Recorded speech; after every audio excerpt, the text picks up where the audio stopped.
To get the latest on this, we're joined live from London by Benedict Rogers from the rights group Hong Kong Watch. Thank you very much for joining us on the show, Benedict. Now, the country's new national security law means further charges could still be filed against Jimmy Lai. Is that correct?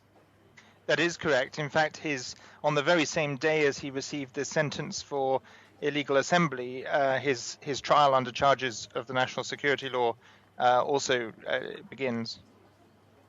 And these sentences relate to the huge protests in 2019, don't they? Can you just take us back and remind us what happened there and the role that Jimmy Lai played in those protests?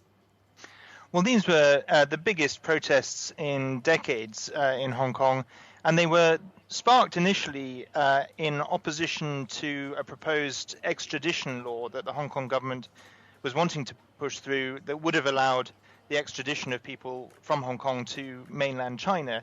It drew huge crowds. On one particular day, at least 1 million. The following weekend, 2 million. And then throughout the second half of last year, pretty much every day, or certainly every week, thousands of people were marching in protest. The movement turned into a wider call for democracy and universal suffrage. And of course, there were elements of the protests towards the end of the year that turned a small number, turned more violent, more radical. But Jimmy Lai, Martin Lee, and the others who've been sentenced today had no part in that at all. I mean, they were exercising simply their right to totally peaceful protest. And indeed, and what was the reaction there? The protest, it was a lot quieter outside court today.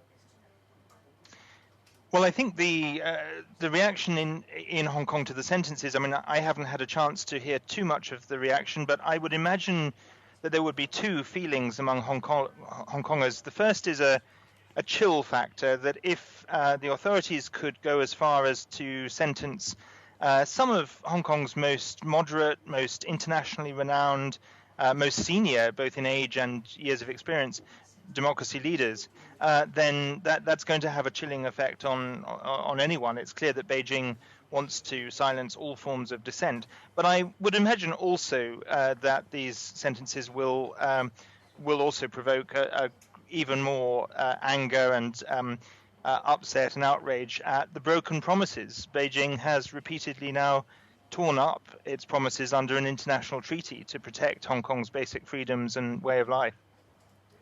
And also, on talking about tensions escalating as well between China and Western governments, is the EU doing enough?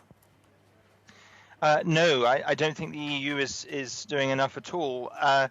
For example, I know that at the beginning of this year, almost at the same time as another group of pro-democracy politicians and candidates were charged under the national security law, the EU pressed ahead with its comprehensive investment agreement with China.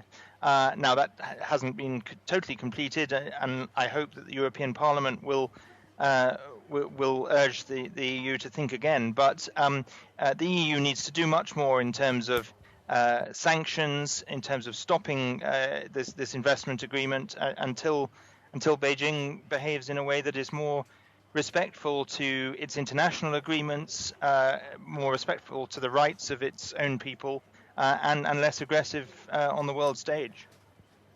Well, Benedict Rogers from the rights group Hong Kong Watch, thank you very much for your thoughts on this.